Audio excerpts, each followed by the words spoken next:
Over the past several years, Montreal has become a hotbed of artificial intelligence innovation in both business arenas and academic thought. Just recently, the International Research Laboratory was launched in Montreal to bring together organizations dedicated to artificial intelligence research in Montreal, including McGill University.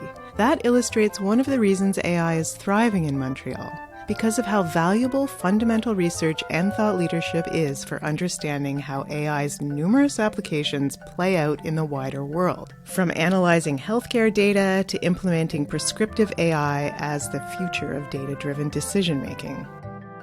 Today on the Delve podcast, we're narrowing that AI lens down to retail, where inventory and customer data has grown massively in the online space.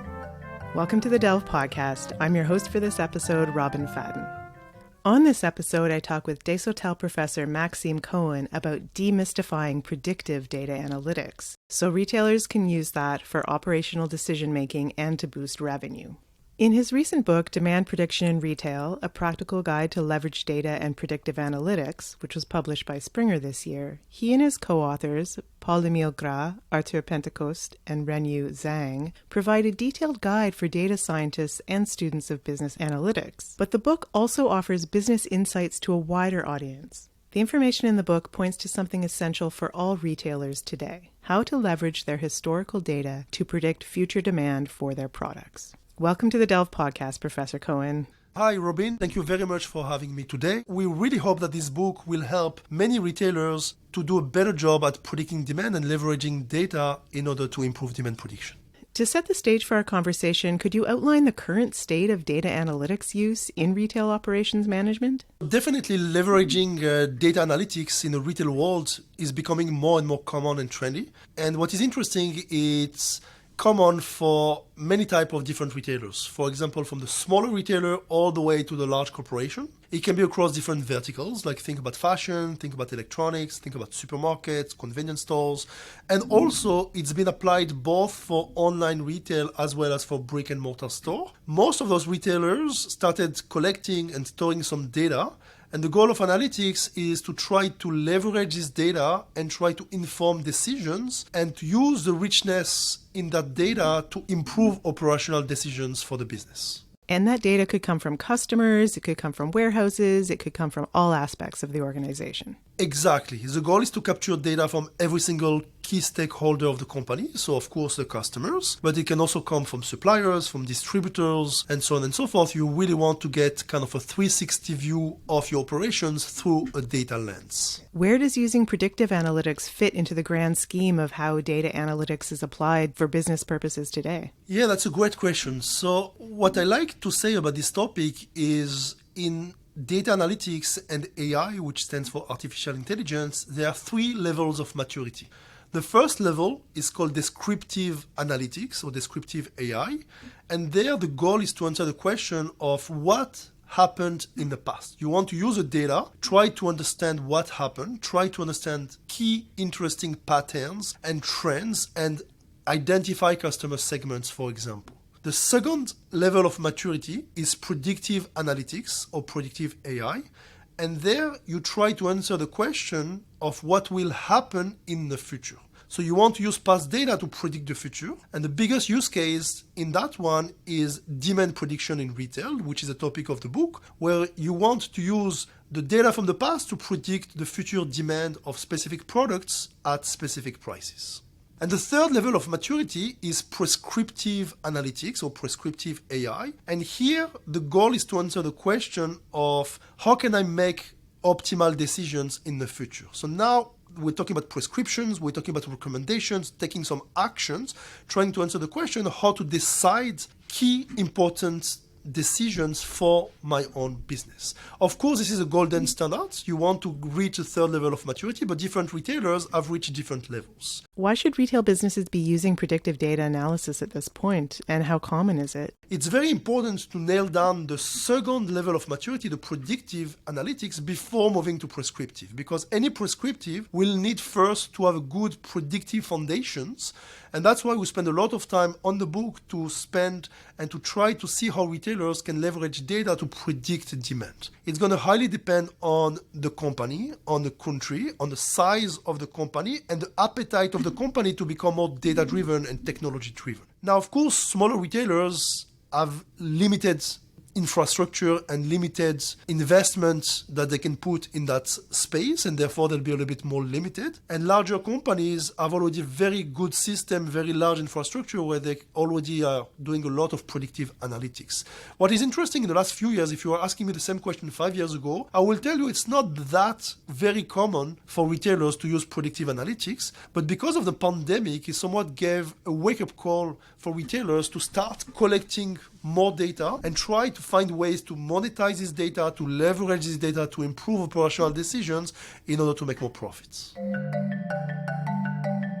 Do you think that the pandemic made more data available as more people shopped online, providing more personal data than they would have when brick and mortar shopping? Exactly. So because more people move to the online channel, it's much easier to collect data from online browsers. You can collect easily the data as well as richer data. For example, you can have clickstream data. You know what people click on, so what they're interested in. You can also know how long they spend in each web page. You can also know if they read some reviews. You can also know like which product they search on the website, so you know what they're interested on.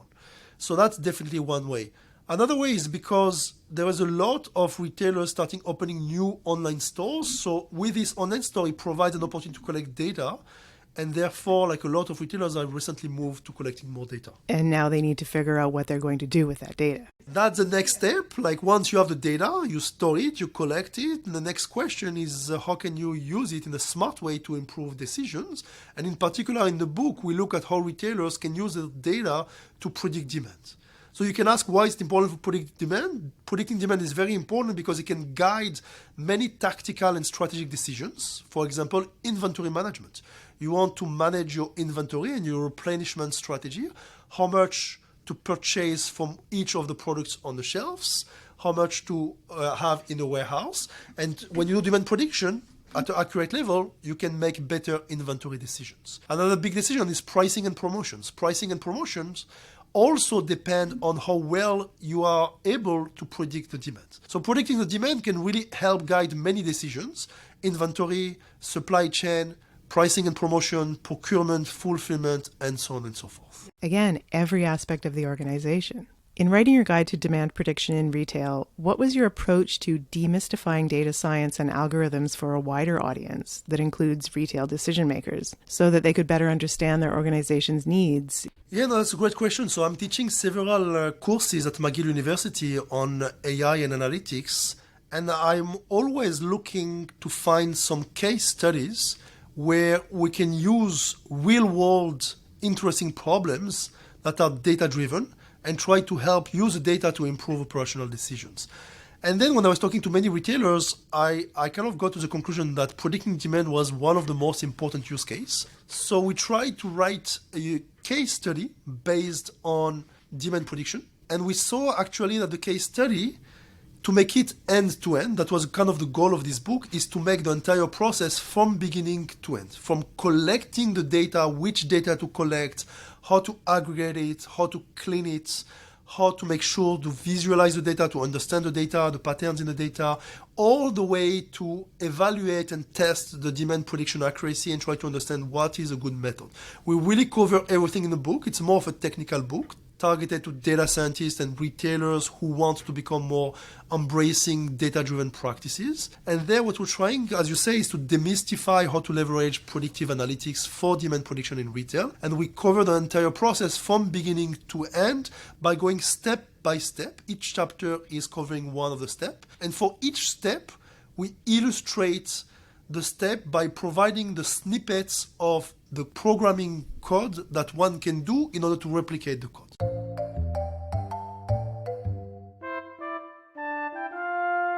Along with the demand prediction book, you and your co-authors created a website where there are freely available and downloadable resources, such as a retail data set, that illustrate the concepts and methods covered in the book. What other resources did you provide and why? So the book is coming with a website called demandpredictionbook.com. And on the website, we are giving all the resources. We're giving a data set, like a data to be used to test all the methods. And we're also giving all the notebooks, which are the codes that need to be used in order to replicate, so readers can potentially use their own data from their own store to predict the demand for their own setting of interest. So the website is there with the book, and there is a lot of resources on the website that can be accessible like free of charge. So we wanted to give that and try to democratize access to this type of knowledge because it can really help a lot of retailers. So if someone wasn't a data scientist, if they're looking through the book, they would see the steps that are involved in the overview of the process. Exactly. So there is a small caveat because if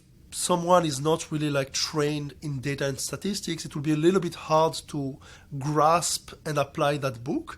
But at least, as you say, they can understand the high-level process, what are the steps involved, and they can potentially hire an intern for a summer and give them this material with the data, and they can go and explain the processes to make sure to be able to predict the demand. That would help them assess goals for this data, for instance. And I'm wondering how predictive analytics can be used to optimize retail operations specifically, such as inventory and supply chain management. Going back to the 3 levels of maturity, so once we're done with the predictive level, we want to move to prescriptive. So now that we can predict the demand, ideally accurately or even very accurately, depending on the data, depending on the setting, now we can say, okay, let's use this demand prediction to make the best decision. So now we're going to prescriptions. So for example, we can decide pricing and promotions, which products to promote, at which price discount, and when to schedule the promotions. Now we can use a demand prediction model with different price points and try to predict what will be the demand at different price points. And now if we have some specific target in mind of sales target or profit target, we can use a simulation where we use a predictive analytics that we build with the demand prediction, and we can find the optimal price that will satisfy, for example, maximizing total profits for the next few weeks. Another use case, as you mentioned, is the one of inventory management. Now that we can predict the demand, it can inform the retailers about what is optimal level of inventory for each product in each week, in each store if they have multiple stores. And that we are moving again from predictive to prescriptive. Once we can predict the demand, we can use these demand prediction values in order to make decisions. So even as you lay out the demand prediction side of the equation and how to implement it, you're also setting the stage for the prescriptive use of data analytics. Exactly. The way I always like to say it is like the foundations. If you have solid foundations, then now you can predict the demand very accurately. Now we have a lot of opportunities that are offered in order to make sure that you can now do the prescriptions. And at the end of the book, in the conclusion section, we are mentioning all the tools that can be used once you're done with the predictive in order to go to prescriptive. And again, inventory management, supply chain management, procurement, fulfillment, pricing and promotion, and so on and so forth.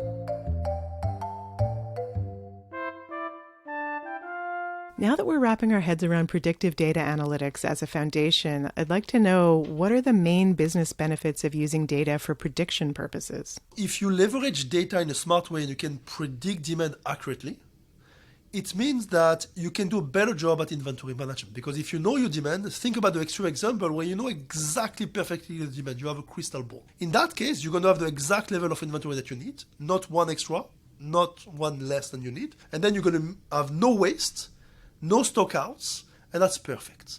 Now, predicting the demand well, of course, is not going to be like a crystal ball perfectly, but will allow you to reduce the waste, which have a huge impact on the environment, and also to avoid the situation of having stockouts, not having enough inventory to satisfy the demand.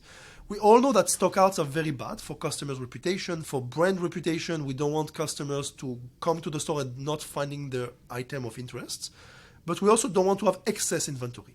So to mitigate this issue of not having too little inventory, too much inventory, predicting better demand can allow you to do a better job at inventory, and therefore you can reduce waste and increase customers' loyalty and satisfaction.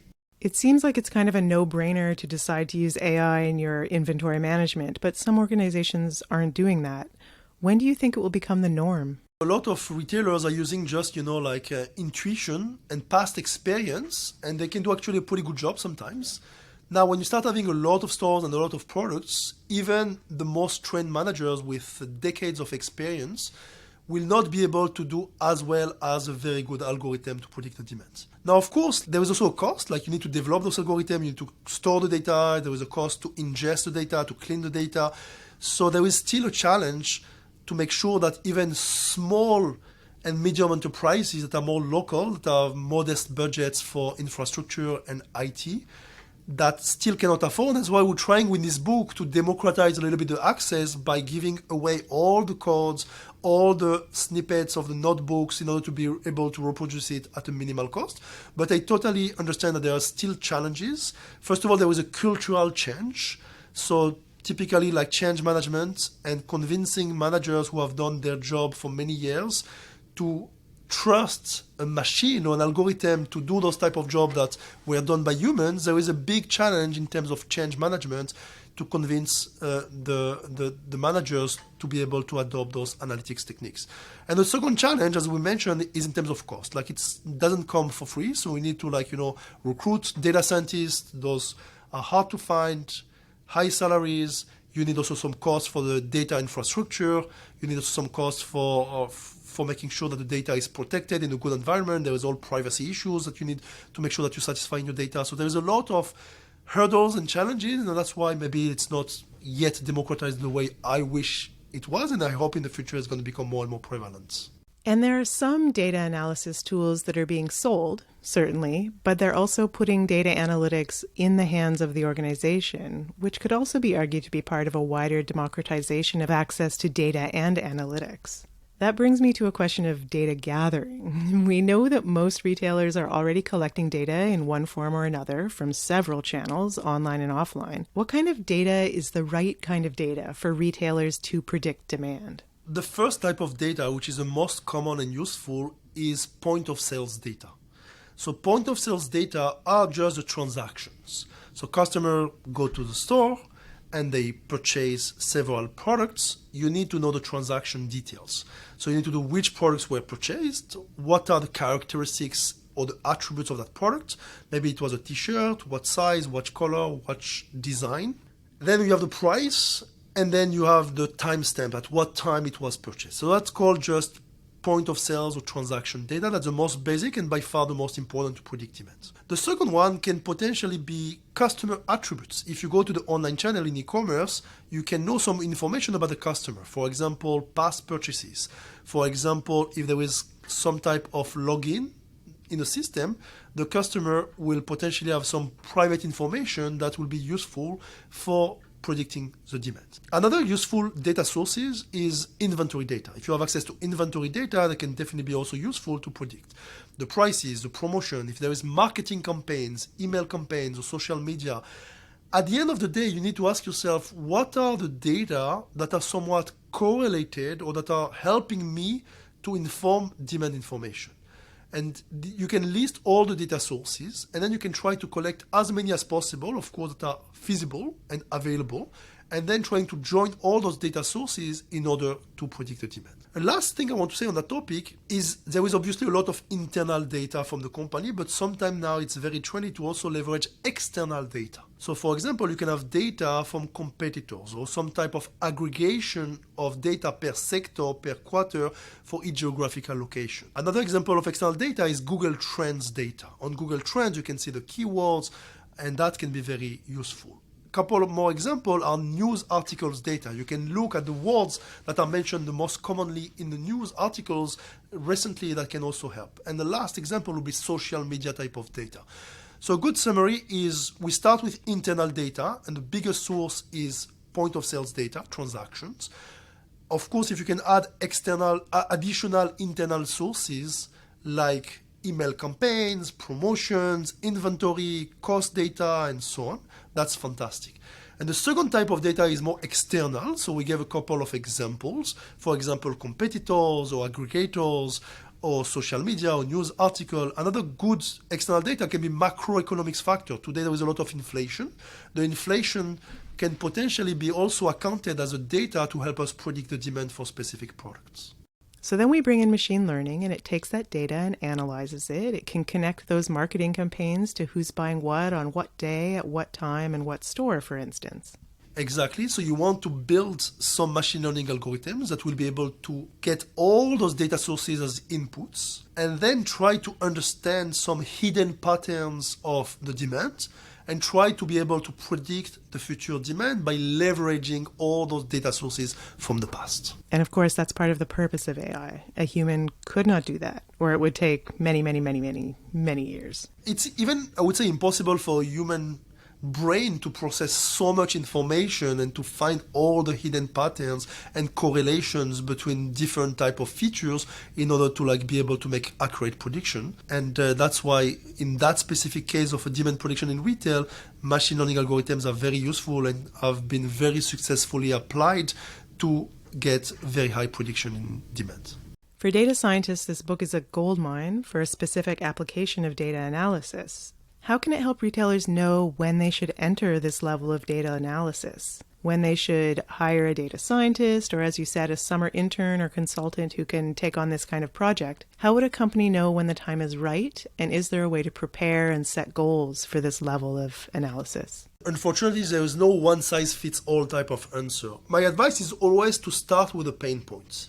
If you're a retailer and you feel like your inventory management or your demand prediction is not good enough and something you feel like is really affecting your bottom line of a business, then you should go and try to solve the problem. I always like to start with the problem and then go to the solution. So if you feel that improving the forecast of your demand will ultimately improve your inventory systems, and that's something that you are really concerned about because you believe that it's not good enough the way it is currently, then that's probably like a good idea to start at least collecting the data. Now, if you're already collecting and storing the data and you're not using it to predict demand, that's the right timing to hire a data scientist. Again, it can be some students that come for an internship in the summer with some data analytic expertise. And if the data is available and they want to potentially use this data to predict demand, that's something they can do already from day one by using all the material that we share in the book. As Maxime Cohen established earlier, a lot, if not most, of larger retail companies are gathering this data already. The question is how to correlate and leverage data at the lucrative predictive level, what resources to put into those efforts and to what goals. And then organizations can ask whether they'll take their data into the prescriptive sphere. But we'll talk about that on another podcast episode. Our guest today on the Delve podcast was Desautels Faculty of Management Professor Maxime Cohen, whose recent book, Demand Prediction in Retail, A Practical Guide to Leverage Data and Predictive Analytics, was published by the Springer Series in Supply Chain Management. You can find out more about the book and its online resources at demandpredictionbook.com. Thank you for listening to the Delve podcast. You can follow Delve McGill on Facebook, LinkedIn, Twitter, and Instagram, and subscribe to the Delve McGill podcast on your favorite podcasting app.